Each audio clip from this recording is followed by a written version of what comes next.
Hello दोस्तों, आज है 28 सितंबर। तो आज की क्लास में हम बात करेंगे 28 सितंबर से संबंधित महत्वपूर्ण करंट अफेयर्स के प्रश्नों पर, जिसमें पहला प्रश्न है कि निम्नलिखित में से कौन मध्य प्रदेश उच्च न्यायालय के पहले दलित मुख्य न्यायाधीश बने हैं। तो आपको बता दें कि अभी हाल ही में सुरेश कुमार कैथ जी मध्य प्रदेश उच्च न्यायालय के पहले दलित मुख्य न्यायाधीश बने हैं। आपको बता दें कि जो उच्च न्यायालय के न्यायाधीश होते हैं, इनको शपथ दिलाने का जो कार्य होता है वो होता है राज्यपाल का। संबंधित राज्य का जो राज्यपाल होता है वो उच्च न्यायालय के न्यायाधीश को शपथ दिलाता है, और इसका जो प्रावधान किया गया है वो किया गया है संविधान में अनुच्छेद 219, जहां पर ये लिखा है कि उच्च न्यायालय के जो न्यायाधीश होंगे या मुख्य न्यायाधीश, उनको संबंधित राज्य का राज्यपाल शपथ दिलाएगा। तो हमारा सही उत्तर हो जाएगा ऑप्शन डी, सुरेश कुमार कैथ। अगला प्रश्न है कि विश्व पर्यटन दिवस कब मनाया जाता है। तो आपको बता दें कि प्रतिवर्ष जो विश्व पर्यटन दिवस है ये 27 सितंबर को मनाया जाता है। 27 सितंबर। यह पहली बार कब मनाया गया था? तो यह पहली बार 1980 में मनाया गया। उसके बाद से प्रतिवर्ष 27 सितंबर को विश्व पर्यटन दिवस मनाया जा रहा है। इस वर्ष जो 2024 में यह दिवस मनाया गया, तो इसकी थीम क्या है? तो इसकी थीम है पर्यटन और शांति। पर्यटन और शांति, यह इसकी थीम है। और यह दिवस मनाने के पीछे उद्देश्य क्या है? तो उद्देश्य यह है कि जो पर्यटक है उनको जागरूक करना और पर्यटन के लिए प्रेरित करना, यह उसका उद्देश्य है। तो हमारा सही उत्तर हो जाएगा ऑप्शन डी, 27 सितंबर। अगला प्रश्न है कि हाल ही में वैज्ञानिकों ने 300 से अधिक नई नाजका लाइनों की खोज की। तो ये नाजका लाइन्स किस देश से संबंधित है? तो आपको बता दें कि अभी हाल ही में वैज्ञानिकों ने पेरू में 300 से अधिक नई नाजका लाइनों की खोज की है। तो हमारा सही उत्तर हो जाएगा ऑप्शन सी, पेरू। अब बात कर लेते हैं कि जो नाजका लाइन्स है ये क्या है। तो आप ये देख पा रहे हैं कि ये जो लाइन्स हैं, ये सब लाइन्स नाजका लाइन्स हैं।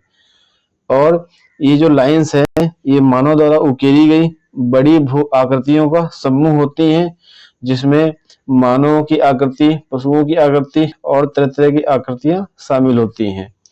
जो पेरू है इसकी राजधानी लीमा, और इसकी जो मुद्रा है वो सोल है। हमें इतनी बातें ध्यान रखनी है।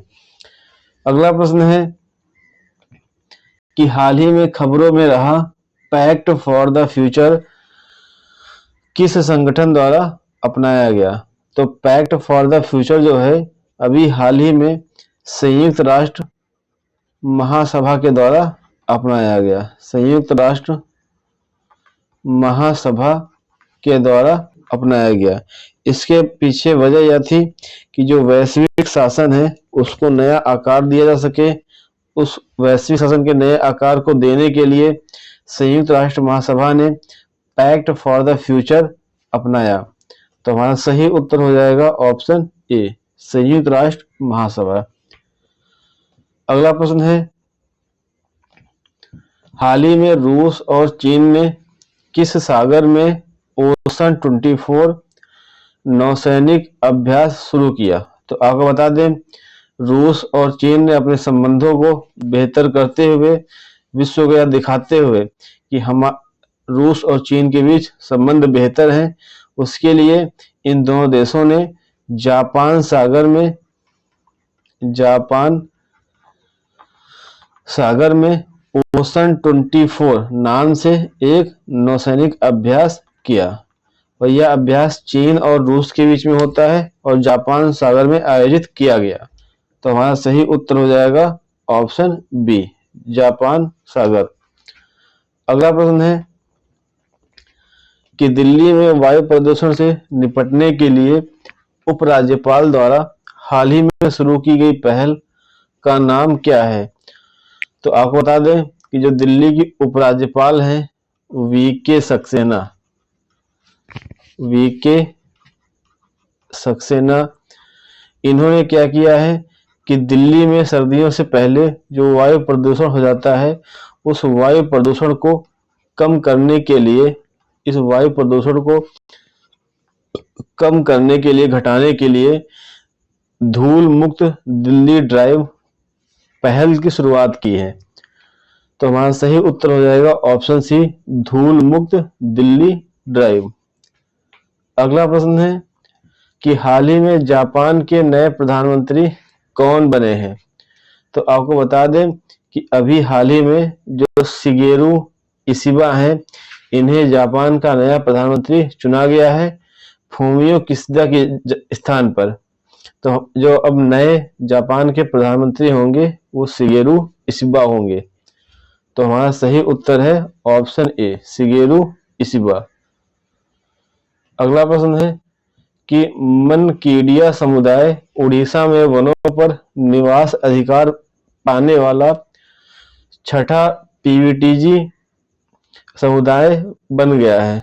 तो देश में सूचीबद्ध पीवीटीजी समूहों में की सबसे अधिक संख्या किस राज्य में है? तो आपको बता दें कि पीवीटीजी मतलब इसका जो फुल फॉर्म होता है पार्टिकुलरली वल्नरेबल ट्राइबल ग्रुप्स, मतलब विशेष रूप से जो कमजोर जनजातीय समूह होते हैं उनको बोलते हैं पीवीटीजी, जिसकी घोषणा अमित शाह जी ने 75 पीवीटीजी की घोषणा की थी। इन 75 में से जो सर्वाधिक है वो उड़ीसा राज्य में 13 है और आंध्र प्रदेश राज्य में 12 है। तो सबसे ज्यादा जो पीवीटीजी है उड़ीसा में है। तो हमारा सही उत्तर हो जाएगा ऑप्शन डी, उड़ीसा। अगला प्रश्न है कि हाल ही में नई दिल्ली में एशियाई सर्वोच्च लेखा परीक्षा संगठन की 16वीं बैठक आयोजित की गई। तो एशियाई सर्वोच्च लेखा परीक्षा संस्थान संगठन की स्थापना कब हुई थी? तो आपको बता दें कि जो एशियाई सर्वोच्च लेखा परीक्षा संस्थान संगठन है इसकी जो 16वीं बैठक है यह कहाँ हुई, यह बहुत महत्वपूर्ण है। तो इसकी बैठक नई दिल्ली में की गई है। तो ये लोकेशन ध्यान रखना है। और जो ये संगठन है इसकी स्थापना हुई थी 1979 में और वर्तमान में इसके कुल जो है 48 मेंबर हैं, 48 मेंबर, और सारे के सारे जो है एशिया के देश हैं, एशियाई देश हैं। तो हमें इतनी बातें ध्यान रखनी है। तो हमारा सही उत्तर हो जाएगा ऑप्शन डी, 1979। अगला प्रश्न है हाल ही में इंडिया ए ने दलीप ट्रॉफी का खिताब जीत लिया। दलीप ट्रॉफी किस खेल से संबंधित है? तो आपको बता दें ये जो दलीप ट्रॉफी है ये एक क्रिकेट प्रतियोगिता है जिसका आयोजन बीसीसीआई के द्वारा किया जाता है। तो इस ट्रॉफी का संबंध है क्रिकेट से।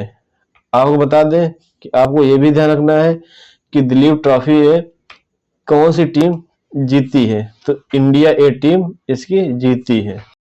तो दोस्तों यह आज की क्लास थी। अगर यह क्लास आपको अच्छी लगी हो तो वीडियो को लाइक करें, चैनल को सब्सक्राइब करें और वीडियो को अधिक से अधिक शेयर करें। धन्यवाद दोस्तों।